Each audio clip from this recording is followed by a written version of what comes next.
Jazakallah. Our webinar is about CSS preparation, and today is a great opportunity for you people to avail this webinar and get much knowledge about CSS preparation. So, as an aspirant for CSS exams, this webinar will end up as a great chance for you to enhance your knowledge. It will be all about CSS preparation, and this webinar will cover some specific topics which include Pakistan affairs, notes making, how to select options, how to attempt the paper, how to improve vocabulary, and many more. So, without further delay, I warmly welcome to our honorable and respected guest speaker, Ms. Sayyida Amal Khurram, mastered in TEFL teaching as a foreign language and have 5-year experience of teaching to CSS aspirants about compulsory as well as optional subjects. I again welcome you, ma'am, and now it's your turn. Assalamu alaikum. First of all, thank you, Soumya, for giving me great introduction, and thank you to all of you that attend this seminar. Soumya, can you share my PDF? Yes, ma'am, you can. Okay. So first of all, I told you students about CSS. What is CSS? A lot of students does not have the basic idea of CSS. So CSS is the competitive exam every year that conducted by the FPSC, Federal Board of Revenue, Federal Board of Commission. It's conducted by the FPSC, and every year its exams will be conducted in the month of Feb. So recently, FPSC announced CSS special that conducted not in Feb. It's conducted in October, maybe it's expected. So I told you how you have to attempt the paper, and firstly we initially discussed about the CSS, its subject, and recently results outcome. So why CSS results percentage is in this year just 1.93%, 93%. So it is almost round about the 2%, means that 100 students appear in the CSS exam and just 2 students pass out in this exam. So what is the basic reason of this failure? When we know about the reason of failure, then we are capable to counter this exam very well. So first of all, we have to discuss the reasons of failure. What are the basic reasons of this failure? As you know, CSS is a competitive exam. It has 12 papers, 6 compulsory and 6 optional. Compulsories are same. You cannot change the compulsory subjects. It's same. Essay, 100 marks. Essay counts in this exam. What is the in essay paper? Essay paper is all about the writing skills. If you don't know your writing skills, if you don't have any command on your writing skills, so you cannot pass out the essay paper. So first of all, we are discuss about the essay paper in detail. So essay paper, after that, it's Precis and composition. What is in that? It's Precis and comprehension, translation, different parts of Precis and composition has. So after that, it's Pakistan Affair GK papers. Its 3 GK papers are included. First GK paper is General Science and Ability. It is all about General Science. If you read science till metric, you can easily tackle it. So it's all about General Science. And Ability portion is all about the math, or it's just basic math. So every student easily deal with that if they practice it, and if they are do some strategy for. So inshallah, it will be easy to every student. So after that, the second your GK paper is Pakistan affair. Pakistan affair has two parts. One is pre-partition and second is post-partition. So students, you can write down if PDF not visible right now. So you can make your own notes. So it will be helpful later for you later. So now we will discuss about Pakistan affair. Pakistan affair has two parts and we have to deal both parts separately. And after that, current affair. So students, you have to note, you have to gain 120 marks in these three subjects: general science and ability, Pakistan affair and current affair. इनकी जो average है वो count होती है. Means that कि if you got the marks 80 in general science and ability, that is a not big deal for any one student. So you can easily cover the marks other subjects. Means if you take 10 marks in your current affair, so you cannot fail in CSS paper. You are passed if your average is complete 120. So please don't emphasize on current affair. It doesn't mean that you don't need to prepare current affair. You have to prepare, but in reasonable manner. Mostly student 80% preparation or emphasize or strategies make about the current affair and he neglect the other subject. So please don't do this. It's not compulsory. You have to over concern about the current affair.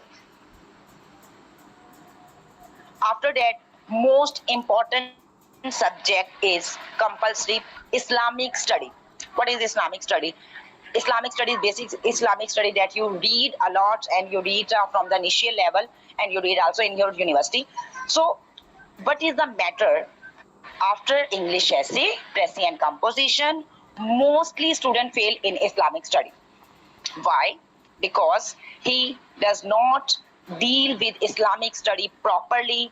He just not concerned about it. He does not write any Arabic text, translations, Quranic reference, ahadith. So that's why he just failed in Islamic studies. Now we will talk about the some optional. I also I discuss again about the essay, Precis and composition in all these paper in detail. Just I just initially introduce you some strategy about the what is CSS. So after that, these are some basic you can say compulsory subject that we just discussed with you. After that, we will go for optionals, and that is the again a lot of myths about the optional, how we can select the optionals.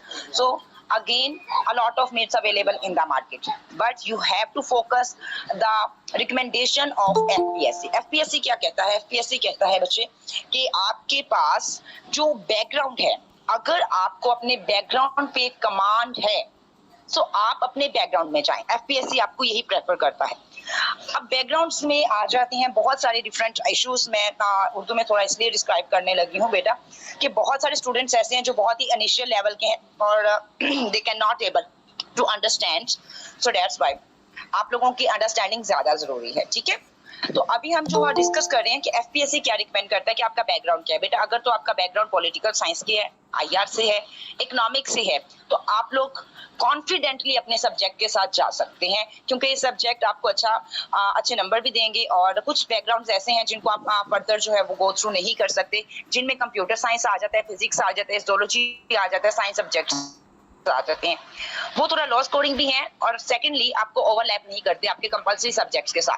First करें, एक student है जो कि physics के background से है, उसने एक माह लगा के फिजिक्स की तैयारी करनी है, तो वो सिर्फ और सिर्फ फिजिक्स की तैयारी करेगा, वो किसी कंपल्सरी सब्जेक्ट में फिजिक्स उसको हेल्प आउट नहीं करेगा. रेदर देन वो स्टूडेंट जो पॉलिटिकल साइंस की या IR की तैयारी कर रहा है, उसका साथ ही साथ 50% जो है वो करंट अफेयर तैयार हो जाता है IR में. और आप साथ ही साथ BS पब्लिक एडमिनिस्ट्रेशन, बेटा मैं बताती हूँ, उसके बाद आपके पास आ जाता है साथ ही साथ आपकी जो आपके कह लें कि पाकिस्तान अफेयर है वो भी तैयार हो जाता है. मैक्सिमम टॉपिक पॉलिटिकल साइंस के पाकिस्तान अफेयर से ओवरलैप करते हैं. सो प्रॉब्लम इज दैट कि आपको डबल एफर्ट्स करनी पड़ती हैं अगर आप किसी भी फिजिक्स कंप्यूटर साइंस के सब्जेक्ट के साथ जाते हैं. कंप्यूटर साइंस तो बिल्कुल ऑप्ट नहीं करना चाहिए, उसका सिलेबस ही इतना लेंथी है कि आप जितना वक्त कंप्यूटर साइंस को प्रिपेयर करने में लगाएंगे उतने में कुछ बच्चे CSS की प्रिपरेशन कर लेते हैं. ठीक हो गया. तो अभी हमने बात कर ली ऑप्शनल्स की। अच्छा, 3 आपने स्ट्रेटजीज गो थ्रू करनी है। आप इस पीडीएफ को थोड़ा सा जूम भी कर सकते हैं। जब आपने ऑप्शनल सिलेक्ट करने हैं तो आप लोग वैसे अपने हैंड रिटन नोट्स बनाएं, मुझे वो ज्यादा प्रेफर करती हूँ मैं स्टूडेंट्स के लिए। कोशिश कीजिएगा कि आप जो है इसको हैंड रिटन नोट्स बना लीजिएगा। अब सिलेक्शन, अगर आपने ऑप्शनल सिलेक्ट करने हैं तो क्या क्या क्राइटेरिया बेटा लिखा जाएगा, देखा जाएगा, आपने क्या देखना है वो जरा लिख लीजिएगा। सबसे पहले बैकग्राउंड, अगर तो आप अपने बैकग्राउंड के साथ कंफर्टेबल हैं, आपको वो सब्जेक्ट अपने सीएसएस के सिलेबस में नजर आ रहा है, तो आप उसके आउटलाइन चेक करें, उसके पास पेपर चेक करें कि एग्जामिनर क्वेश्चन किस डायरेक्शन से पूछ रहे हैं, आप इस चीज को टैकल कर सकते हैं एग्जाम्स में या नहीं। तो अगर आपको लगता है आप टैकल कर सकते हैं तो go with your background. Secondly, अगर आपको लगता है कि आपकी बैकग्राउंड के ऊपर ग्रिप नहीं है, देन आपके पास ऑप्शनल है आईआर और पॉलिटिकल साइंस। अगर आपका इकोनॉमिक्स का बैकग्राउंड नहीं है लेकिन आपको इकोनॉमिक्स में इंटरेस्ट है तो बिलीव मी कि आप इकोनॉमिक्स के साथ जाइएगा, बिकॉज इकोनॉमिक्स एक ऐसा सब्जेक्ट है जो आपको पूरे सीएसएस में हेल्प आउट करेगा। इकोनॉमी के इश्यूज, एग्रीकल्चर, इंडस्ट्रियल, ये सब चीजें इकोनॉमिक का सब्जेक्ट कवर करता है। इकोनॉमिक्स के आप आउटलाइन जाके देख लें, बहुत अच्छा सब्जेक्ट है और बहुत इंपॉर्टेंट भी है। अच्छे नंबर भी दे देते हैं अगर आप इसकी अच्छी तैयारी करें, अच्छी प्रिपरेशन करें और इंशाल्लाह अच्छे नंबर। बेटा दूसरा जो आपने मेन चीज देखनी है वो आपने देखना है अवेलेबल रिसोर्सेज। आया जो आप सब्जेक्ट चूज कर रहे हैं इसकी बेस्ट बुक आपको मिल जाएंगी, इसका आपको टेक्स्ट मिल जाएगा, कॉन्टेक्ट मिल जाएगा, बिकॉज जब तक आप अच्छा पढ़ेंगे नहीं आप अच्छा लिख नहीं सकते। तो इसका कंटेंट अवेलेबल है, कोई एक टेक्स्ट बुक अवेलेबल है, जैसे कि वर्ल्ड टाइम ने बहुत सारी जेंडर साइंस की, क्रिमिनोलॉजी की टेक्स्ट बुक जो है वो पब्लिश की है, पॉलिटिकल साइंस की है, आईआर की है। तो आपको अगर एक टेक्स्ट बुक एटलीस्ट मिल जाती है, कुछ रेफरेंस बुक्स भी आपने पढ़नी होती है, दैट इज अदर कंसेप्शन, लेकिन एक टेक्स्ट बुक आपको उसकी मिलनी चाहिए, ठीक है। तो अगर तो उसके अवेलेबल रिसोर्सेज हैं तो फिर आपके लिए थोड़ा आसानी हो जाती है। आपको मैंने 2 तरीके बताए हैं बेटा, एक बैकग्राउंड का, एक मैंने आपको पॉलिटिकल साइंस और आईआर का भी कह दिया है कि वो थोड़ा आप ऑप्ट कर सकते हैं, मतलब सेफ सब्जेक्ट्स हैं दोनों। अच्छा, पॉलिटिकल साइंस और आईआर में भी बहुत कंफ्यूजन होती है स्टूडेंट्स की। तो आईआर वो स्टूडेंट्स प्रिपेयर करें जो कॉन्सेप्चुअल हैं, जिन्होंने थीसिस किए हुए हैं कभी, या जिनको राइटिंग पे कमांड है, ठीक है, जो सिर्फ चीजों को समझ के खुद से प्रोड्यूस कर सकते हैं। पॉलिटिकल साइंस वो स्टूडेंट रख सकते हैं जो क्राइमिंग बेस्ड है, मतलब उनको याद करके चीजें लिखनी आती हैं, तो पॉलिटिकल साइंस क्राइमिंग स्टूडेंट्स के लिए है। तो अब आप अपनी कैपेबिलिटीज के मुताबिक अपने सब्जेक्ट्स को चूज कर सकते हैं। हम आगे आते हैं, आगे हमारे पास जो डिफरेंट सब्जेक्ट्स हैं बाकी ग्रुप्स में भी हैं। अच्छा, किसी बच्चे ने बिजनेस एड का पूछा था, तो बेटा बिजनेस एड वैसे लो स्कोरिंग है, लेकिन अगर आपका बैकग्राउंड है और आपकी उसके सारे कॉन्सेप्ट के ऊपर कमांड है तो आप उसके साथ मतलब बिल्कुल जा सकते हैं। अगेन मैं आपसे यही कहूंगी, आप बिजनेस एड के पास पेपर्स को डाउनलोड करें, बिजनेस एड का आप सिलेबस देखें, और अगर आपको लगता है कि आप कर लेंगे तो देन गो फॉर इट, कोई इशू नहीं है। ठीक हो गया? Note down your question. Yes, बिल्कुल आप लोग अपने क्वेश्चंस जो है नोट डाउन कर लें, एंड पे हम सारे क्वेश्चंस डील करेंगे। और मुझे नहीं लगता बेटा कि एंड तक आप लोगों का कोई क्वेश्चन बाकी रहेगा, बिकॉज मैं अपने सेमिनार को तैयार ही इस तरह से करती हूँ कि आपकी बेसिक एक एक चीज जो है वो कवर हो जाती है। अच्छा, हम जो आगे फर्दर चलेंगे, हमारे पास नेक्स्ट जो ऑप्शनल के सब्जेक्ट्स हैं, एक तो आपके पास ग्रुप आ जाता है पॉलिटिकल साइंस वाला, उससे आगे आता है साइंस का, वो तो बिल्कुल आप उसमें से तो कोई भी सब्जेक्ट आप ऑप्ट ना ही करें तो बेहतर हो गया। ठीक हो गया? उसके बाद आपके पास जो ग्रुप आ जाता है वो है आपके हिस्ट्रीज का। हिस्ट्रीज में से आप देख लें कि आपके पास इंडो पाक हिस्ट्री भी है, आपके पास यूएस हिस्ट्री भी है। दोनों में से आप आउटलाइंस उठाएं, पास पेपर चेक करें, जो भी आपको सूट करती है आप उसके मुताबिक उन्हें चूज कर सकते हैं। ये बहुत बड़ी मिथ है कि इंडो पाक हिस्ट्री बहुत लो स्कोरिंग है। बेटा अगर आपने उसको अच्छे से तैयार किया ना, ये मिथ के ऊपर बिल्कुल ना जाइएगा कि ये लो स्कोरिंग है, ये हाई स्कोरिंग है। जिसको आपने तैयार किया है, जिसपे आपने अपनी 100% एफर्ट पुट की है, वो सब्जेक्ट आपको नंबर देगा। अगर आपसे एग्जामिनर ने क्वेश्चन पूछा है तो आप उसको टू द पॉइंट एलैबोरेट कर रहे हैं, तो एग्जामिनर क्यों आपके नंबर काटेगा? तो ये सिर्फ और सिर्फ मिथ है। अब मैं आपको इसके पीछे जो लॉजिक है वो भी बता दूंगी। अच्छा बेटा, फिजिक्स वगैरह वाले तो बिल्कुल भी मैंने आपको बताया कि ऑप्ट नहीं कर दिया आपने।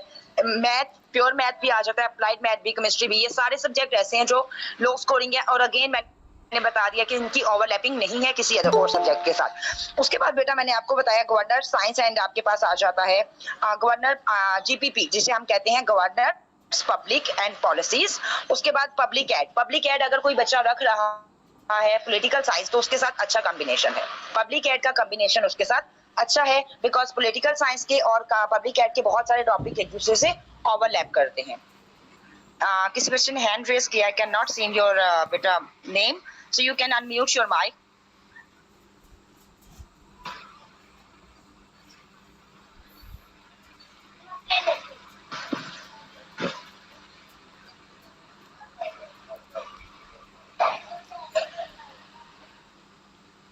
ओके, हम डिस्कस कर रहे हैं बेटा ऑप्शनल्स को। तो ऑप्शनल्स में मैंने आपको बता दिया पब्लिक एड बिल्कुल अच्छा है, बिजनेस एड अगर आपका बैकग्राउंड है देन गो फॉर दैट, अगर बैकग्राउंड नहीं है तो बिल्कुल भी ऑप्ट नहीं करना चाहिए। Town planning and urban management ये भी थोड़ा लो स्कोरिंग है, इसमें तो कह लें कि आप बहुत ज्यादा आपकी अगर ग्रिप है, अगर आपका कोई बैकग्राउंड है, बहुत एक्सपर्ट है, तो फिर आप कर सकते हैं, अदरवाइज इसको भी आ जाएगा आपका। इंडो पाक हिस्ट्री मैंने आपको बता दिया, इनमें से सिर्फ 2 ही हिस्ट्री करने वाली हैं, या इंडो पाक या यूएस, आप दोनों को जाके चेक कर लीजिएगा। इससे जो नेक्स्ट हमारे पास ग्रुप आता है उसमें सोफिया बेटा, यहाँ पे किसी बच्चे ने जो है वो हैंड रेज किया है, मुझे इनका नाम नजर नहीं आ रहा, अगर आपको नजर आ रहा है तो प्लीज आप इनसे कह सकते हैं कि ये माइक अनम्यूट करके जो है वो कर सकती है, क्वेश्चन कर सकते हैं। अच्छा, यहाँ पे नेक्स्ट जो ग्रुप आ रहा है उसमें जो आपके पास सब्जेक्ट्स हैं वो हैं gender studies, environmental science, agriculture, forestry.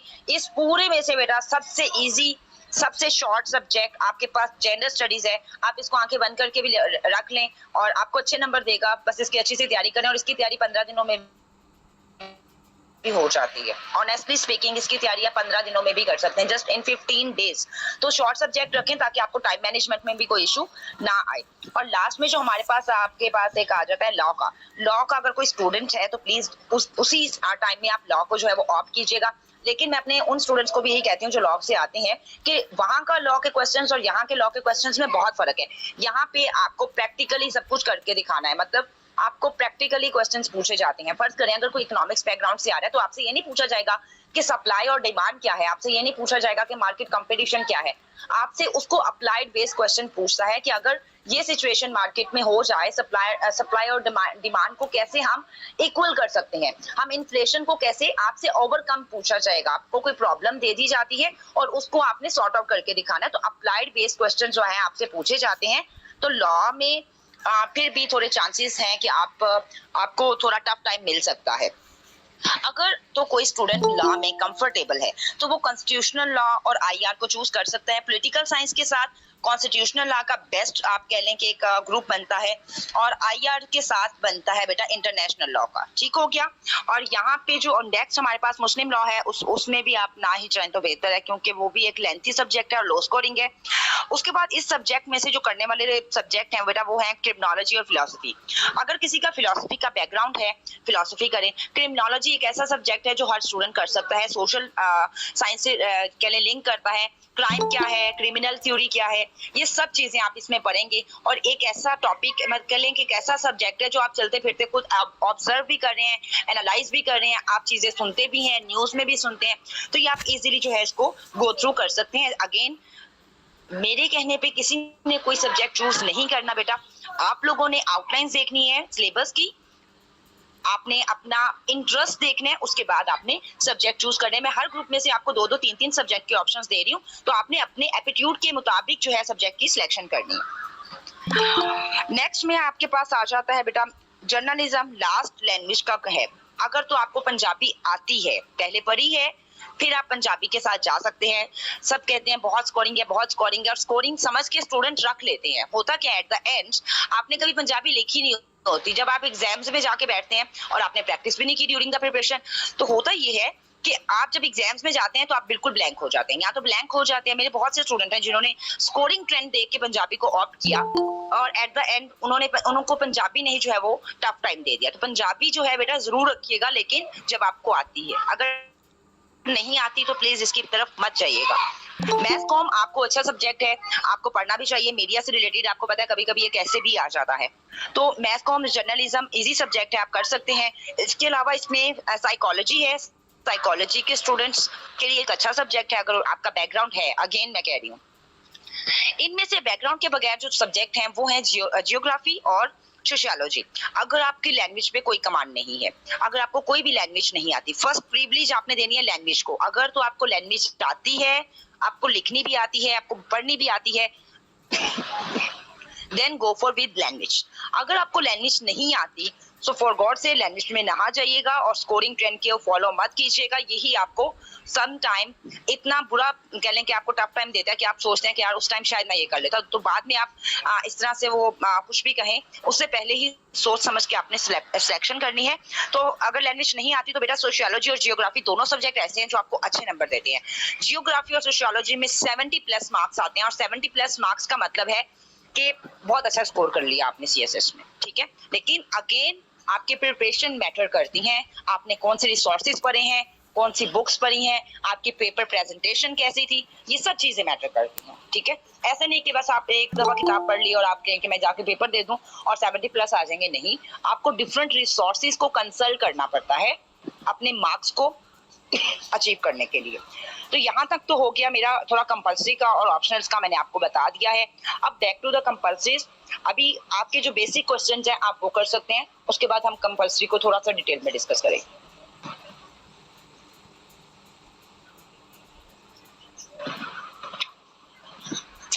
रियाज आपने बेटा हैंड रेज किया है, you can unmute your mic. अस्सलाम वालेकुम मैम।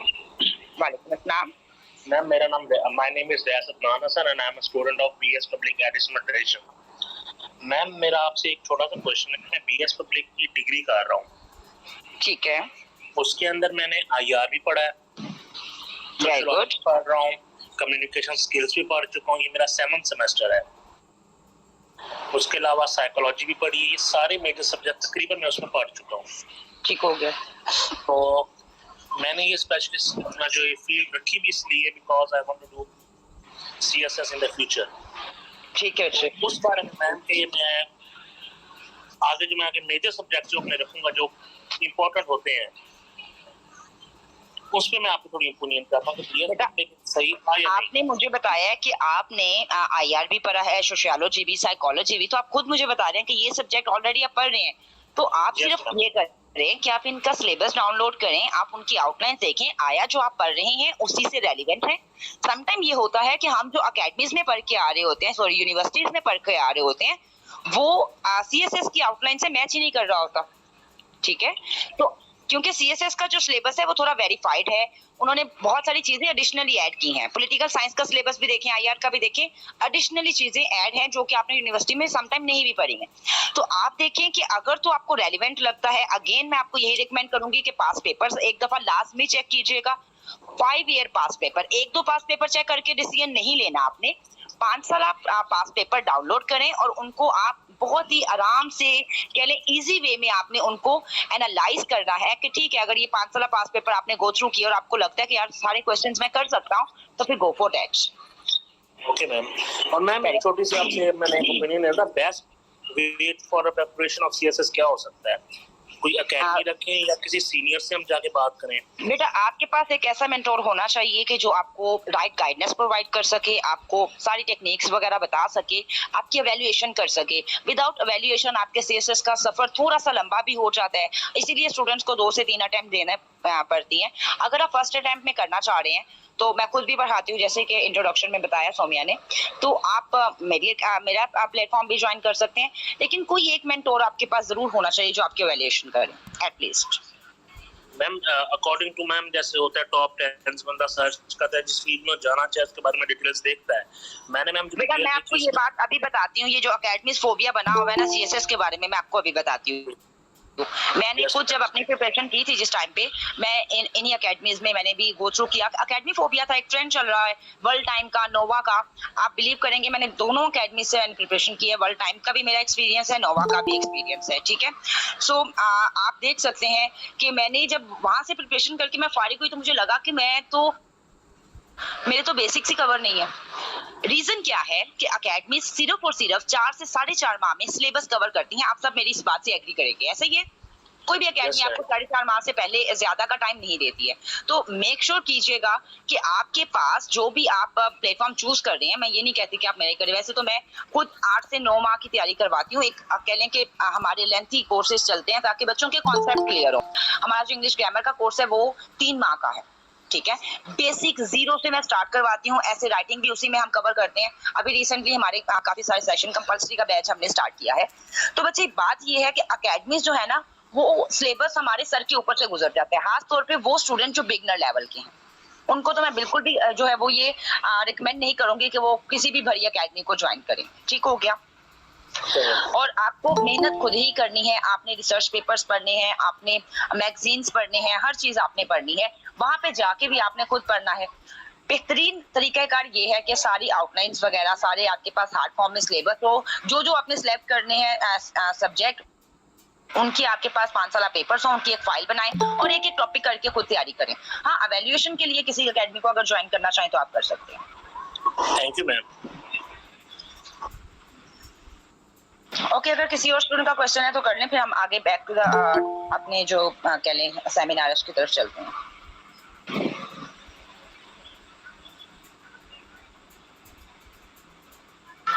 ठीक है, अगर आई थिंक किसी का क्वेश्चन नहीं है तो हम अपने एसए की प्रिपरेशन की तरफ बात करेंगे। आपको मैं बता रही थी कि इस दफा जो रिजल्ट आया है वो 100 में से सिर्फ 2 स्टूडेंट पास हो गए हैं। तो उसकी रीजन क्या है कि आप लोगों की बेसिक ग्रामर के ऊपर कमांड ही नहीं होती है, ठीक है। आपको सेंटेंस स्ट्रक्चर का ही नहीं पता है। तो जब तक आपको बेटा सेंटेंस स्ट्रक्चर का नहीं पता, you can not able to pass CSS, क्योंकि आपको लिखना है। इट्स अ राइटिंग एग्जाम, ये आपके बोलने का एग्जाम नहीं है, ये इट्स अ रिटन एग्जाम। तो आपको लिखना है। अगर आपके राइटिंग एक्सप्रेशन में कमांड नहीं है तो आप कंपल्सरी क्या आप ऑप्शनल्स में भी इस चीज को फेस करेंगे कि आपको बहुत सारे नंबर्स और मार्क्स के अंदर प्रॉब्लम आएगी, ग्रामेटिकल मिस्टेक्स निकलेंगी, स्पेलिंग मिस्टेक्स निकलेंगी, तो एग्जामिनर आपको पास आउट नहीं करेगा। तो फर्स्ट ऑफ ऑल उनकी ग्रामर क्लियर नहीं है, अपनी ग्रामर के ऊपर काम करें। और सेकंड जो मेन रीजन है ऐसे राइटिंग आपको 10 टॉपिक्स गिवन होते हैं, आपने एक टॉपिक अटेम्प्ट करना है। आपको पता है चाइना में यही जो एग्जाम्स होता है सीएसएस के कह लें कंपेटिटिव एग्जाम जो चाइना कंडक्ट करता है, वहां पे सिर्फ और सिर्फ एक टॉपिक दिया जाता है। आपके पास तो यहाँ पे इतनी सारी चॉइस है, ठीक है, वहां पे सिर्फ एक ही टॉपिक दिया जाता है और स्टूडेंट ने उसी को अटेम्प्ट करना होता है। 100 मार्क्स का ऐसे होता है। तो आप देख सकते हैं कि आपके पास इतनी सारी चॉइस होने के बावजूद सीएसएस में लोग ऐसे में फेल हो जाते हैं, क्योंकि हम ये समझते नहीं है कि ऐसे के अंदर एग्जामिनर हमसे क्या डिमांड कर रहा है। तो एग्जामिनर की डिमांड को हम जो है वो बिल्कुल इग्नोर कर देते हैं। हमें यूट्यूब पे किसी मेंटोर ने कुछ बताया, किसी ने कुछ बताया, हम सबको मिक्स करके ना एक ऐसे प्रेजेंट करके एग्जामिनर को दे आते हैं। तो बेटा ऐसा कुछ नहीं है। जब तक आप एग्जामिनर की डिमांड को नहीं समझेंगे तब तक आप ऐसे पास आउट नहीं कर सकते। और हमारा जो ऐसे का सेशन है वो भी कंप्लीट एग्जामिनर की डिमांड से रेलिवेंट है। हम एक एक चीज उसी मुताबिक करते हैं। मैं आप लोगों को दिखाऊंगी भी कि आप लोग किस तरह से हम एग्जामिनर की डिमांड जो है वो क्या है और हमारा सेशन कैसा है। अभी नहीं, लेकिन इंशाल्लाह जब फर्दर हम कोई सेशन क्रिएट करेंगे तो उसमें मैं आपको दिखा दूंगी। अच्छा, उसके बाद बेटा आपके पास प्रेसिएंट कंपोजिशन है। प्रेसिएंट कंपोजिशन में आप लोग नोट डाउन कर लीजिएगा मिथ क्या है। मिथ आपने सुनी होंगी कि जो बच्चा प्रेसी पास नहीं करेगा वो बाकी पेपर में भी फेल हो जाता है।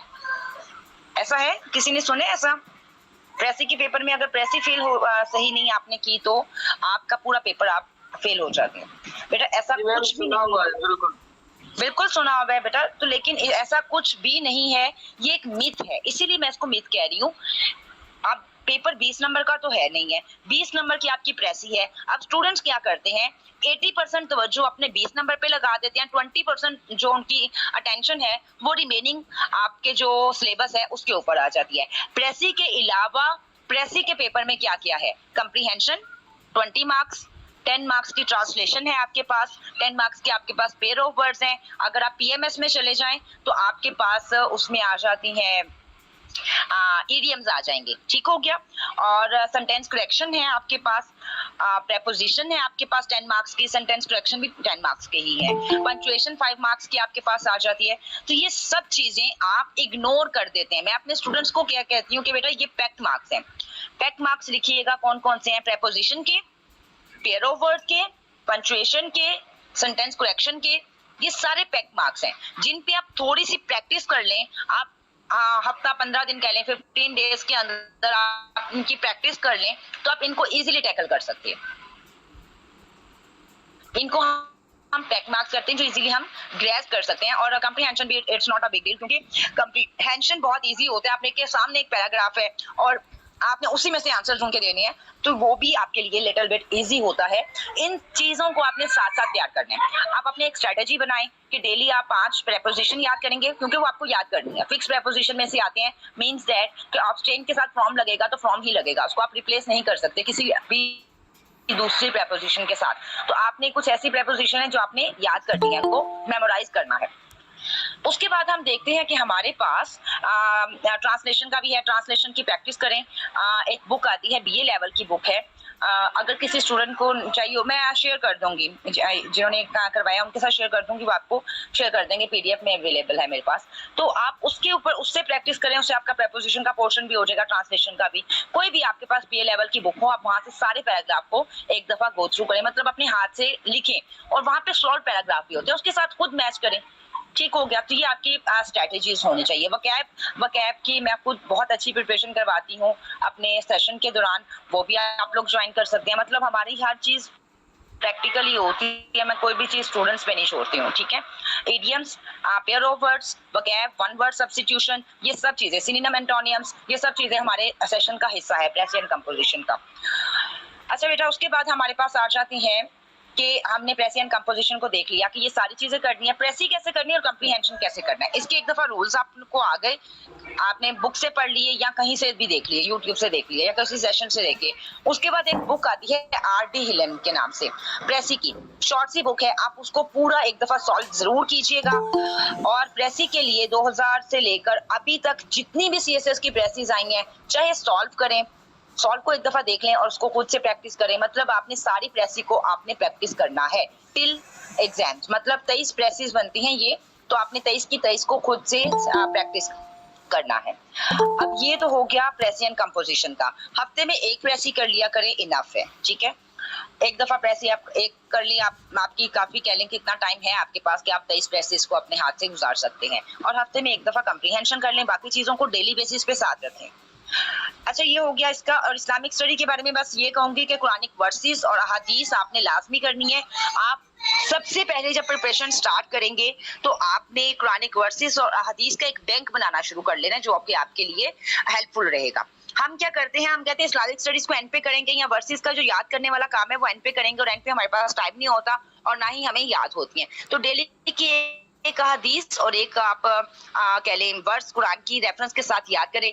बहुत सारे स्टूडेंट ये क्वेश्चन करते हैं कि इस्लामिक स्टडी उर्दू में रखें, इंग्लिश में रखें, इट्स अप टू यू, इस पे मार्क्स पे कोई इफेक्ट नहीं पड़ता। अगर आपकी प्रेजेंटेशन उर्दू में अच्छी है तो आप उर्दू में रखें, अगर आपकी प्रेजेंटेशन इंग्लिश में अच्छी है तो इंग्लिश में रखें, मार्क्स पे कोई इफेक्ट नहीं आएगा, ठीक हो गया। लेकिन अगर आप कुरानिक वर्सेस या हदीस को नहीं कोट करेंगे तो फिर आपके मार्क्स जो हैं वो इफेक्ट होंगे। अब हम आ जाते हैं मेन टॉपिक के ऊपर कि आपने नोट्स मेकिंग कैसे करनी है। बहुत सारे स्टूडेंट्स पूछते हैं कि मैम नोट्स मेकिंग का तरीकाकार बता दें। तो नोट्स मेकिंग आपने कैसे करनी है, तो नोट्स मेकिंग के लिए आप लोग लिख लीजिएगा। आपको दो तरह के नोट्स बनाने हैं। एक आपको नोट्स बनाने हैं जो कि लेंथी हैं, एक्सटेंसिव नोट्स। एक्सटेंसिव नोट्स क्या होते हैं, जिनमें आपने पूरी डिटेल्स लिखी है, आपने एग्जांपल भी लिखी है, हर चीज आपने लिखी है। लेकिन एक आपने बनानी है short notes, bullet points notes मैं कहती हूँ। वो नोट्स क्या होंगे बेटा, वो नोट्स आपको हेल्प आउट करेंगे। जो दो घंटे का गैप आता है आपके एग्जाम्स के दौरान, आप उसमें अच्छे से रिवाइज कर सकते हैं। उसमें आपको रेफरेंस कोड, मतलब इस तरह से जो भी आपकी इंपॉर्टेंट चीजें हैं उनको बुलेट पॉइंट्स में आप नोट डाउन कर सकते हैं, ताकि आप उन 2 घंटे में उनको अच्छे से रिवाइज कर सकें। एक्सटेंसिव नोट्स जो हैं वो उस टाइम पीरियड में रिवाइज नहीं किए जाते, ठीक हो गया। अब हम आ जाएंगे कि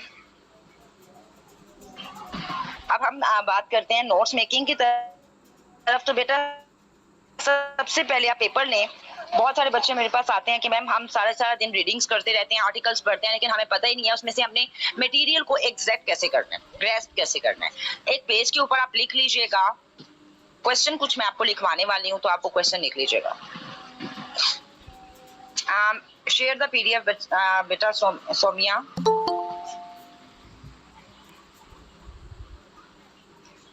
अच्छा, यहाँ पे मैं क्वेश्चंस बेटा लिखवा रही हूँ, आप क्वेश्चन खुद से नोट डाउन चाहे कर लें। एक पेज पे जब भी आपको रीडिंग स्टार्ट करने लगे आपने लिखना है what is the problems or issues identified by the writer in this text, rather than कि आप कोई मैगजीन पढ़ रहे हैं, कोई आर्टिकल पढ़ रहे हैं, कोई डॉन से पढ़ रहे हैं, कोई रिसर्च पेपर पढ़ रहे हैं या कोई बुक पढ़ रहे हैं। आपने ये क्वेश्चन लिखना है, what is the issue and problems identified by the writer in this text. उसके नीचे आपने 4 से 5 लाइनें छोड़ देनी है। उसके बाद नीचे आप लिखें what is the causes of this particular issue or problem identified by the writer in this text। अब कोई प्रॉब्लम है तो उसके कुछ causes भी तो राइटर ने लिखे होंगे, तो आपने वो causes लिख लेने हैं यहाँ पे। उसके बाद आपने बेटा थर्ड क्वेश्चन लिखना है। क्वेश्चन मैं रिपीट कर दूंगी। थर्ड क्वेश्चन आपका आएगा what is the evidence used by the writer to substantiate his or her arguments।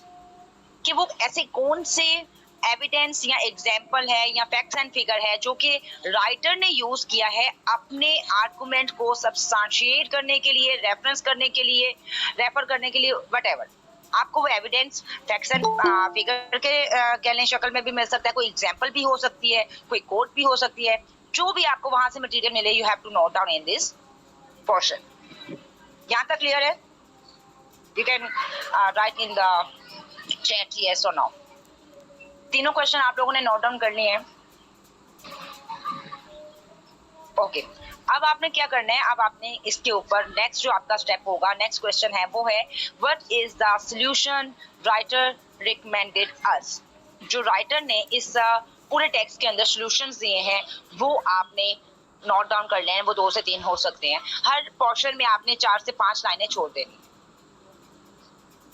और उसके बाद लिखने what is my own opinion about this text. आपका अपना ओपिनियन क्या है? सोमिया बच्चे स्टूडेंट्स कह रहे हैं कि आप पीडीएफ शेयर कर दें। मेरा तो बेटा काम है, मुझे तो याद है जुबानी हर चीज। जी मैम मैं कर देती हूँ। एक्चुअली यहाँ पे किसी और ने प्रेजेंटिंग स्टार्ट की थी, दैट्स व्हाई मेरी स्टॉप हो गई। अच्छा ठीक है, तो बेटा आपने ये काम कर लिया। What is my own opinion about this text. उसके बाद लिखना है what is the other writer opinion. First करें फॉर द एग्जांपल, एक आर्टिकल आ गया पोलराइज्ड पॉलिटिक्स पे, पोलराइज्ड पॉलिटिक्स पे एक आर्टिकल आ गया एक राइटर का। आपने उसमें से ये सारा डाटा जो है वो ग्रैस्प कर लिया। नेक्स्ट टाइम पोलराइज्ड पॉलिटिक्स पे ही किसी और राइटर ने लिखा, तो अब आपने उसकी ओपिनियन को इस जगह पे कोट करना है जहां पे आपने लिखा है what is the other writer opinion about this topic. ठीक हो गया? दूसरे राइटर ने नेक्स्ट टाइम जब आर्टिकल आएगा तो आपने उसके पॉइंट ऑफ व्यू को यहाँ पे लिखना है। अगर इस तरीके से अपने नोट्स की मेकिंग करेंगे, यकीन माने बिलीव यू मी, आपके पास कम्प्रीहेंसिव नॉलेज इकट्ठा हो जाएगा। कोई भी चीज ऐसी नहीं है जो आपके पास नहीं होगी, एविडेंस भी होगा, एग्जांपल्स भी होंगे, कॉजेस भी होंगे, ऐसे की आउटलाइंस भी बनती जाएंगी। तो आपका कंप्लीट जो है वो प्रिपरेशन पता चलता रहेगा आपको, और इसी को बाद में बुलेट पॉइंट्स में आप जो है वो चेंज कर सकते हैं। यहाँ तक हम हो गया, हमारा नोट्स मेकिंग का भी काम हो गया। वोकैब को कैसे इंप्रूव करना है बेटा, जब भी डॉन को पढ़े तो आपके पास कोई भी अनफेमिलियर वर्ड्स आता है तो एक रजिस्टर बना लें, उसमें आप 5 लाइंस लगा लें। ठीक है, अनफेमिलियर वर्ड्स को आपने वहां पे लिखना है। एक में वर्ड्स होगा, एक में मीनिंग होगा, एक सिनोनिम होगा, एक में एंटोनियम होगा, और एक में आपने लास्ट वर्ड में आपने सेंटेंस बनाना है। आपने वर्ड्स को नोट डाउन करते रहना है, ये नहीं कि आप उसी टाइम गूगल करें, बहुत इरिटेटिंग होगा और बहुत ज्यादा टाइम कंज्यूम होगा, आप गिव अप कर जाते हैं। यही मसला है कि स्टूडेंट गिव अप कर जाते हैं। आपने बेटा अनफेमिलियर वर्ड सिर्फ वहां पे लिखने हैं, एक अलग से 1 घंटा जो है उसका टाइम स्पेसिफाई करें कि इस टाइम में मैंने अपनी वोकैबुलरी को जाके गूगल पे सर्च करना है, उसके सिनोनिम्स ढूंढने हैं, उसका एंटोनियम देखना है, उस पर एक सेंटेंस बनाना है। कोशिश करें सिनोनिम्स और एंटोनियम्स आप गूगल से देख लें, लेकिन सेंटेंस जो है वो आप खुद से बनाएं, तो फिर आपकी वोकैब जो है वो अच्छे से वो कह लें कि ग्रेस्प होना शुरू हो जाएगी। आपका एक अपना वर्ल्ड बैंक बन जाएगा। और 3 वर्ड भी अगर आप डेली बेसिस पे तैयार करते हैं न्यू, तो it's enough for the exams. ये बहुत ज्यादा मिसकंसेप्शन है कि आपको बहुत हाई फाई वोकैब चाहिए, ऐसा कोई रूल नहीं है सीएसएस में। आप सही लिखते हैं तो वो ही काफी है, वो इनफ है आपके एग्जाम्स के पॉइंट ऑफ व्यू से। बल्कि मीनिंग भी नहीं आता, एप्रोप्रिएट यूज नहीं आता, वो आपको टफ टाइम दे देती है, आपको मार्क्स बढ़ाने की बजाय मार्क्स आपके कट करवा देती है। कोशिश कीजिएगा सिंपल राइटिंग करें, अच्छा लिखें, इतना ही काफी है। वोकैब का भी बेटा मैंने बता दिया। अब मैंने आपको बताना है पेपर अटेम्प्टिंग टेक्निक्स, उसके अलावा मैं कुछ बुक आपको रिकमेंड कर दूंगी और बस आप इंशाल्लाह हम जो है वाइंड अप करेंगे। अच्छा, पेपर आपने कैसे अटेम्प्ट करना है? सबसे पहले तो अपनी राइटिंग आप अच्छी करें, आपकी राइटिंग अच्छी होनी चाहिए। मार्कर्स का एप्रोप्रिएट यूज करना है, आपने मार्जिन्स देने हैं और उसके अलावा आपने ब्लैक मार्कर रखना है अपनी मेन हेडिंग्स के लिए और जो ब्लू मार्कर है वो आपने यूज करना है अपनी सब हेडिंग्स के लिए। आपके जो ऑप्शनल पाकिस्तान अफेयर इन ये पेपर्स हैं, इनमें हेडिंग जरूर देनी है। ऐसे के पेपर में कोई हेडिंग नहीं होती, जस्ट आउटलाइंस आपने बनानी है और आपने रेफरेंसेस जो कोट करने हैं वो आप कोशिश करें ब्लैक जो है वो मार्कर या पॉइंटर का यूज कर सकते हैं। और सेकंड वन के अगर आपको कोई ऐसा पेपर है जैसे इकोनॉमिक्स का है, वहां पे आपको टेबल्स वगैरह बनाने पड़ते हैं, पाकिस्तान अफेयर में मैप बनाने हैं, तो इन चीजों पे आप अपनी प्रैक्टिस करके अपने मार्क्स को जो है वो एक्स्ट्रा मार्क्स जो है वो गेन कर सकते हैं। सबसे इंपॉर्टेंट चीज, आपकी एग्जाम्स के अंदर 220 मार्क्स के एमसीक्यूज होते हैं जिन्हें स्टूडेंट्स इग्नोर कर देते हैं। सो प्लीज आई से टू यू कि आप अपने जो एमसीक्यूज हैं उनको अच्छे से तैयार करें, उन पे तो जो है खास कंसर्न करें उनके बारे में, क्योंकि 180 अगर आप एमसीक्यूज में से ले लेते हैं तो 600 को कह लें कि जो मार्जिन है उसको पूरा करना बहुत इजी हो जाता है। अगर आप किसी अच्छे ग्रुप में एलोकेशन चाहते हैं तो बेटा 700 प्लस आपका रिटर्न का स्कोर होना चाहिए, otherwise you would not be able to get your desired allocation. तो ये कुछ चीजें थी जो मैं आपके साथ एडिशनली शेयर कर रही थी और उसके बाद हमारे पास आ जाती है कि हमें क्या क्या चीजें कवर करनी है। तो बेटा क्या क्या चीजें आपको कवर करनी है उसमें आपके पास वो मैंने आपको सब्जेक्ट के अकॉर्डिंग तो बता दिया। कॉन्टेक्स्ट में आपकी जो बेसिक कमांड है आपको पता होना चाहिए, कम्युनिज्म कैपिटलिज्म क्या है। यहाँ पे मेरे ख्याल से मैंने कुछ मेंशन भी किए हैं एरियाज।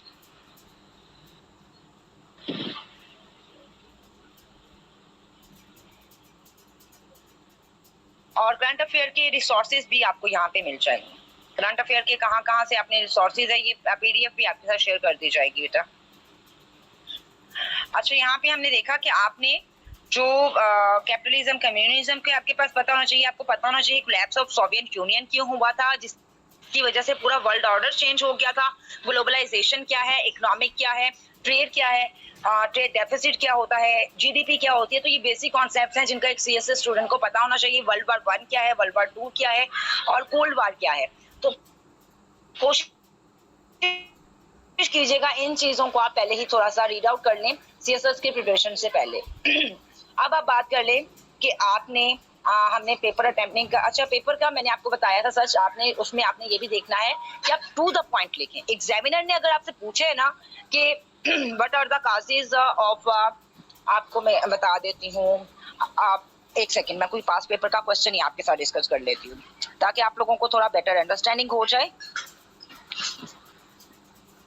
अगर एग्जामिनर ने आपसे पाकिस्तान अफेयर या करंट अफेयर का कोई भी क्वेश्चन हम यहाँ पे ले लेते हैं, जिससे आपको थोड़ा सा जो है वो बेटर अंडरस्टैंडिंग हो जाएगी।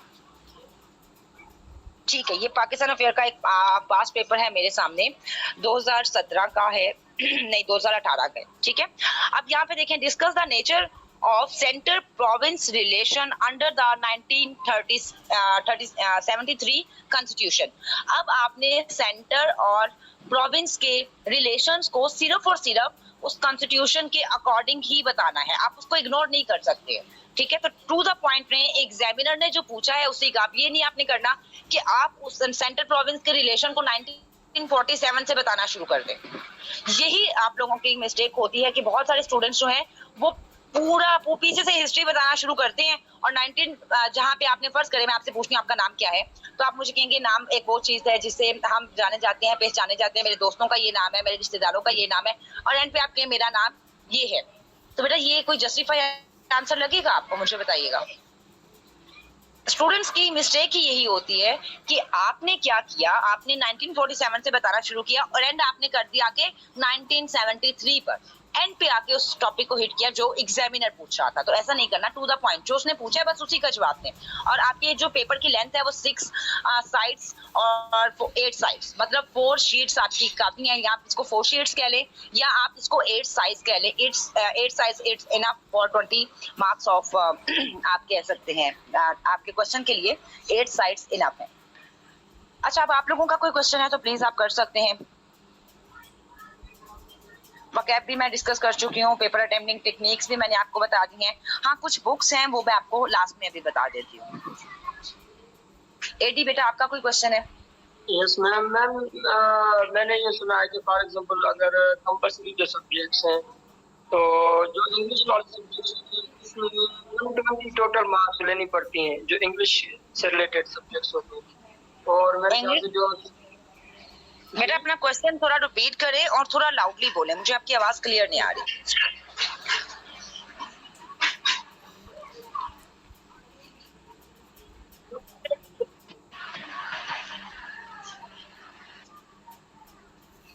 बच्चे आप रिपीट कर दें अपने क्वेश्चन को, मुझे आपका क्वेश्चन समझ नहीं आया।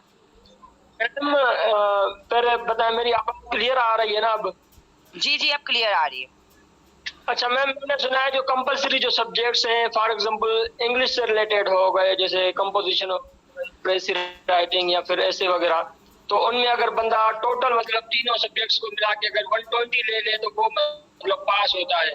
तो अगर फॉर एग्जांपल एक ही किसी एक पेपर में फेल भी हो जाता है या वो नहीं भी जाता, अगर दूसरे सब्जेक्ट में मार्क्स ज्यादा होती है, मतलब 120 क्लियर हो जाती है, तो उसको पास कहा जाता है।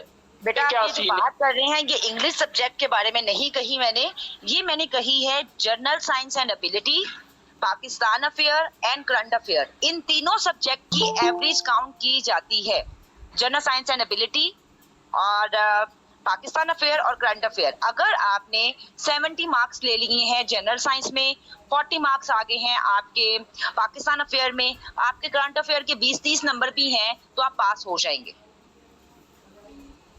ठीक है, मैंने ऐसी मार्कशीट भी देखी है जिनके करंट अफेयर में 10 नंबर हैं लेकिन वो पास हैं, क्योंकि उन्हें पाकिस्तान अफेयर ने और जनरल साइंस ने पुश कर दिया था, मतलब सपोर्ट कर दिया था। तो मैम ऑप्शनल सब्जेक्ट्स में भी है ये सीन? नहीं बेटा ऑप्शनल में नहीं है। ऑप्शनल में हर सब्जेक्ट में आपको 100 में से 33 मार्क्स लेने हैं पासिंग, और अगर आप एलोकेशन चाहते हैं तो 70 प्लस 60 प्लस आपके मार्क्स होने चाहिए हर सब्जेक्ट में। और इंग्लिश ऐसे के अलग से आपको चाहिए, इंग्लिश ऐसे के अलग से 40 नंबर चाहिए पास होने के लिए आपको। प्रेसी एंड कंपोजिशन में भी आपको 40 मार्क्स पासिंग चाहिए, और इस्लामिक स्टडी में भी 40 मार्क्स चाहिए कंपल्सरी में। Okay ma'am. आप यहाँ पे जो है कांटेक्ट नंबर जो है वो शेयर कर सकती हैं मेरा व्हाट्सएप का। जो स्टूडेंट इंटरेस्टेड है न्यू कंपल्सरी बैच ज्वाइन करने में वो मुझे कांटेक्ट कर सकते हैं। Okay ma'am. अच्छा मैम, मैंने डीएमसी देखी है जो मतलब पहले नंबर पर, दूसरे या फिर तीसरे नंबर पर आए हैं, थर्ड पर, उनकी जो ऐसे राइटिंग में है वो मतलब 40 मार्क्स ली हुई है तकरीबन। बिल्कुल बेटा, ऐसे में आपने अपना टारगेट 40 ही रखना होता है। 40 से ऊपर आ जाए तो बोनस है, लेकिन 40 ही चाहिए। बहुत सारे जो स्टूडेंट्स हैं, हजारों स्टूडेंट 39 पे आके फेल हो जाते हैं, 40 गेन नहीं कर पाते। तो आपका टारगेट 40 है, अगर 40 है तो ठीक है। Okay ma'am. अच्छा अभी मैं आपको कुछ बुक्स बता देती हूँ। आपने वकैब के लिए अगर प्रिपरेशन करनी है तो वकैब के लिए आपके पास एक बुक आती है MS आप कह लें वर्ड स्मार्ट के नाम से। वर्ड स्मार्ट के नाम से एक बुक है, वो आप गो थ्रू कर ले। 2 बुक्स आती हैं वर्ड स्मार्ट की, दोनों को कर लें तो बहुत अच्छा है। एक वर्ड स्मार्ट आती है ग्री और सैट की, वो लाजमी आपने गो थ्रू करनी है, ठीक है। उसके अलावा आपके पास बुक्स में आपको ग्लोबल पॉलिटिक्स आपने लाजमी जो है एक दफा गो थ्रू कर ले, उससे आपको ग्लोबल पॉलिटिक्स का थोड़ा बहुत अंदाजा हो जाता है, आपको कंटेंट्स पता चल जाता है कि क्या हो रहा है ग्लोबल पॉलिटिक्स में। और ये तो रिकमेंडेड की जाती है जो आपके IR के स्टूडेंट्स हैं उनके लिए लेकिन ओवरऑल आपको भी पढ़नी चाहिए, हर एस्पायरेंट को पढ़नी चाहिए। उसके बाद आपके पास अगर आप पाकिस्तान अफेयर से रिलेटेड बुक्स देखते हैं तो आपके पास KK अजीज की आती है द मेकिंग ऑफ पाकिस्तान। वो एक छोटी सी बुक है, ठीक है, आप वो लाजमी उसको गो थ्रू करें। और आपके पास पाकिस्तान अफेयर से ही the cross road of Pakistan भी एक बुक है, Pakistan is a hard country भी बुक है। इसको भी अगर आप गो थ्रू कर लें तो बहुत अच्छा है, आपका एक कंटेंट बिल्डअप होना शुरू हो जाता है। फॉरेन पॉलिसी के लिए अब्दुल सत्तार ईदी की एक बुक आती है, उससे ही आपने फॉरेन पॉलिसी को है वो आप प्रिपेयर करें। और इसके अलावा अगर आप देखते हैं बुक्स का तो और भी काफी बुक्स हैं, लेकिन अभी के लिए इतना ही काफी है।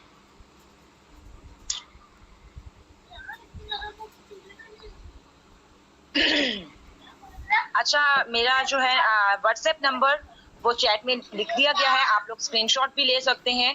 अगर आपका कोई भी क्वेश्चन हो या आपने सेमिनार्स वगैरह ज्वाइन करने हैं, सॉरी सेशन ज्वाइन करने हैं। अभी रिसेंटली हमारे पाकिस्तान अफेयर के ऐसे का और प्रेस एंड कंपोजिशन का मीन्स के कंपल्सरी बैच ही स्टार्ट किया है। बाकी सब्जेक्ट हम थोड़ा सा लेटर और स्टार्ट करेंगे, लेकिन ये है कि आप अभी से भी ज्वाइन करना चाहें तो कर सकते हैं। आज हमारी 3rd क्लास है पाकिस्तान अफेयर की।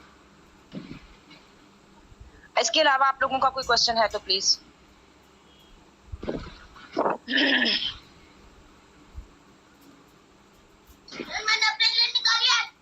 किसी भी स्टूडेंट का कोई क्वेश्चन नहीं है? जी बेटा पूछिए आप। अहमद। जी मैम, अस्सलाम वालेकुम ma'am. Ma'am first of all तो मैंने पहले भी वो क्वेश्चन मैसेज में किया था अभी बुक, तो थोड़ा सा मेरे यहाँ पे नेट का इशू आ रहा था, तो मैं क्लास थोड़ा लेट मैंने ज्वाइन की और फर्दर वो इशू की वजह से मैं बार बार डिस्कनेक्ट हो रहा था। तो मैंने पूछा था कि ये आपका ये जो मीटिंग है ये बाद में रिकॉर्डेड फॉर्म में या यूट्यूब वगैरह पे अवेलेबल हो? आई थिंक रिकॉर्डिंग फॉर्म में है, आपको मिल जाएगी। चलिए मैम, थैंक यू। और फर्दर सेकंड क्वेश्चन मेरा मैम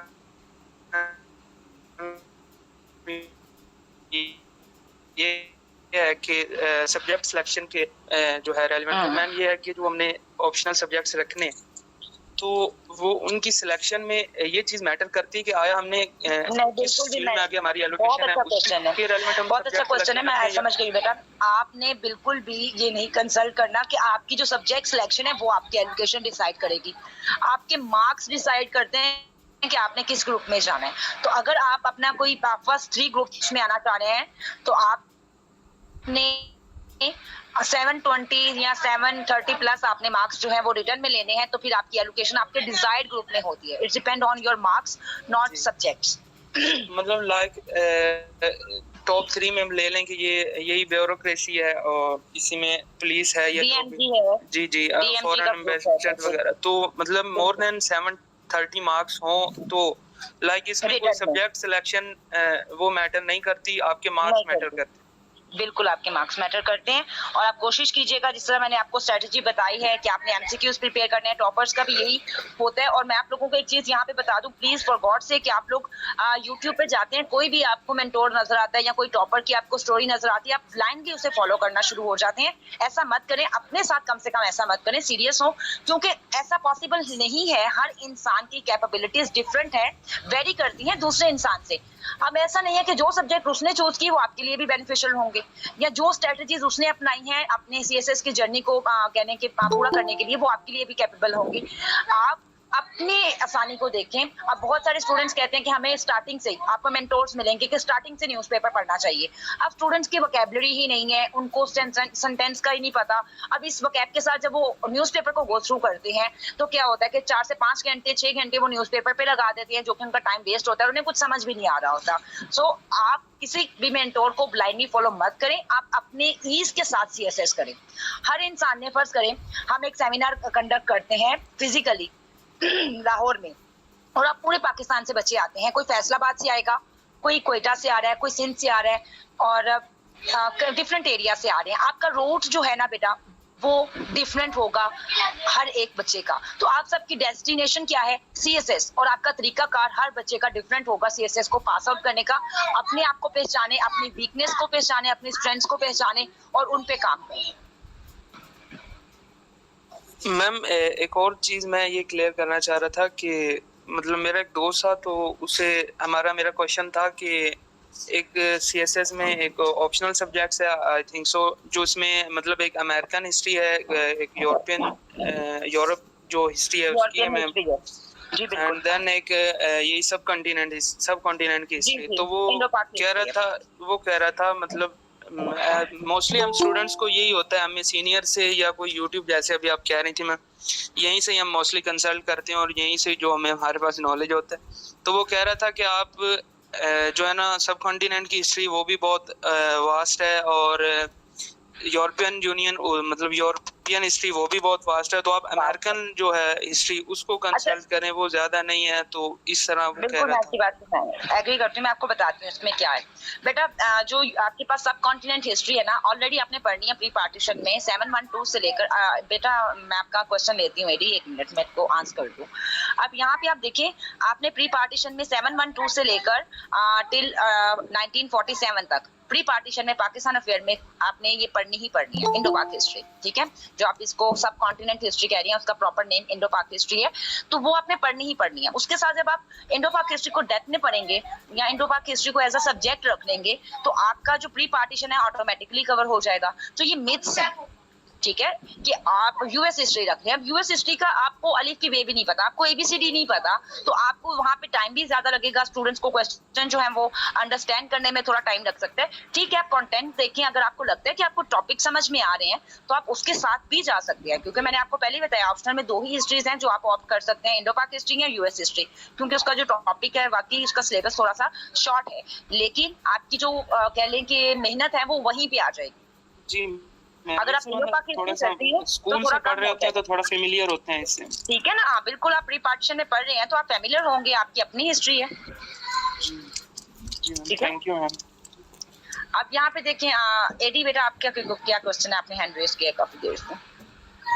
ये क्वेश्चन है कि जैसे फॉर एग्जांपल हमारी फील्ड है बीएस इंग्लिश, क्योंकि अभी हम यूनिवर्सिटी वगैरह पढ़ रहे हैं, तो अगर हम ऑप्शनल, क्योंकि इंग्लिश लिटरेचर ऑप्शनल में भी है, अगर हम ऑप्शनल में नहीं रखते हैं, नो बिल्कुल अगर भी हम नहीं, बिल्कुल भी नहीं बेटा। लिटरेचर के सब्जेक्ट बहुत ही लो स्कोरिंग है। लिटरेचर चाहे उर्दू का है चाहे आपका इंग्लिश का है, लिटरेचर के सब्जेक्ट बिल्कुल भी ऑप्ट नहीं करना है मैम। बट खुदा न खास्ता इंशाल्लाह अगर हम पास भी हो जाते हैं, मतलब रिटन टेस्ट में, इंटरव्यू में वो पूछ सकते हैं कि आपने ये फील्ड आपकी इंग्लिश थी और आपने इंग्लिश रखा नहीं है।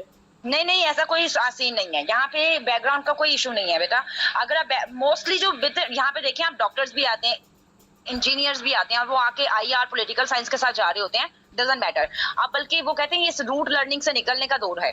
ठीक है, ऐसा नहीं है कि जो आपने पीछे पढ़ा है वो ही रखना जरूरी है। ठीक है, अगर आप उसके साथ कंफर्टेबल है तो ठीक है, आप रख सकते हैं, लेकिन ये कोई हार्ड एंड फास्ट रूल नहीं है। जैसे कि मैंने आपको बताया कि आपका बैकग्राउंड है इन सब्जेक्ट में, तो आप ये सब्जेक्ट बिल्कुल रखें। सोशियोलॉजी भी रख सकते हैं, साइकोलॉजी भी रख सकते हैं, लेकिन कुछ सब्जेक्ट ऐसे हैं जो कि कह लें कि आपकी गेम बनाने की बजाय बिगाड़ सकते हैं। तो एलोकेशन जो है वो हर एक सब्जेक्ट कह लें, हर एक स्टूडेंट का जो है वो ख्वाब होती है। तो मैं यही कहूंगी आपको कि कोई भी ऐसी डिसीजन मेकिंग मत करें जो आपके ख्वाब को आपसे दूर करने में जो है वो कह लें कि एक रिसोर्स बने उस चीज का।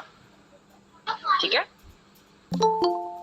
लिटरेचर के सब्जेक्ट बिल्कुल भी ऑप्ट नहीं करने हैं, वो बहुत ही लो स्कोरिंग है, और बस कह लें कि उसमें आप उसको पास पेपर आप उसको गो थ्रू कीजिएगा, एडी आपको बिल्कुल इजीली जो है वो आइडिया हो जाए कि मैं किस कॉन्टेस्ट में कह रही हूँ। मैम थैंक यू, मैं समझ गया। मैम आपने जो अभी बुक्स के नाम बताए थे कुछ यही ग्लोबल पॉलिटिक्स और वर्ड स्मार्ट, इन्हें एक दफा या तो आप मैम इधर मैसेज में इनके नेम दोबारा पुट करने विद राइटर, और ये आपको मिल जाएंगे। आप मेरे ख्याल से मैंने इसमें लिखे हुए थे शायद पीडीएफ में, अगर नहीं भी हैं तो बेटा व्हाट्सएप नंबर है, आप लोग कांटेक्ट कर सकते हैं। चलें मैम, थैंक यू।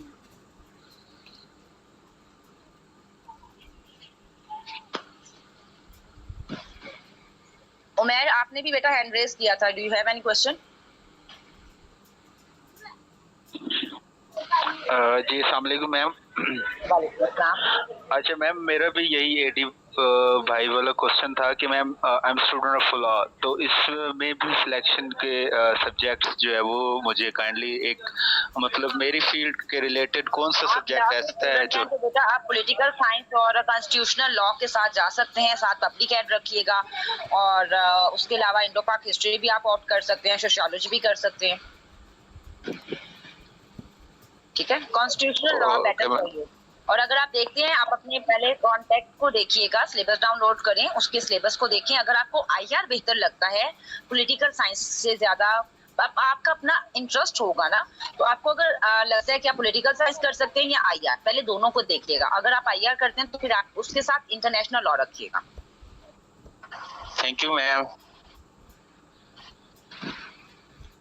वेलकम।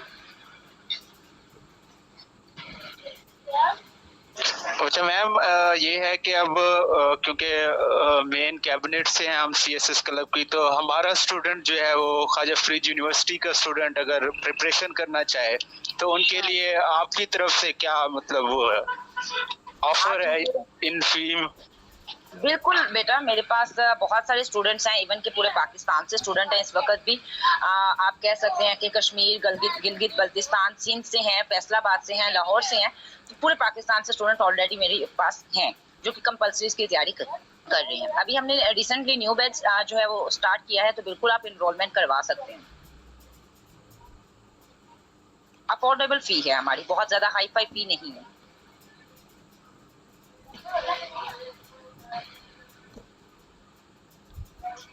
ठीक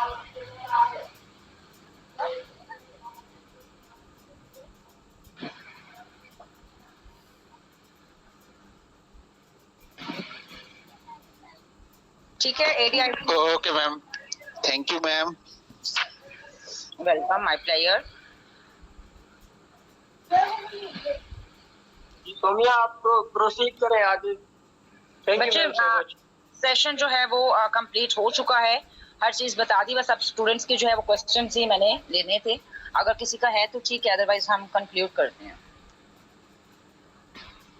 कंक्लूडिंग रिमार्क्स में मैं आपको 3 चीजें बताऊंगी बेटा कि CSS करने के लिए आप में 3 चीजें होनी चाहिए, हार्ड वर्क, डिटर्मिनेशन, कंसिस्टेंसी।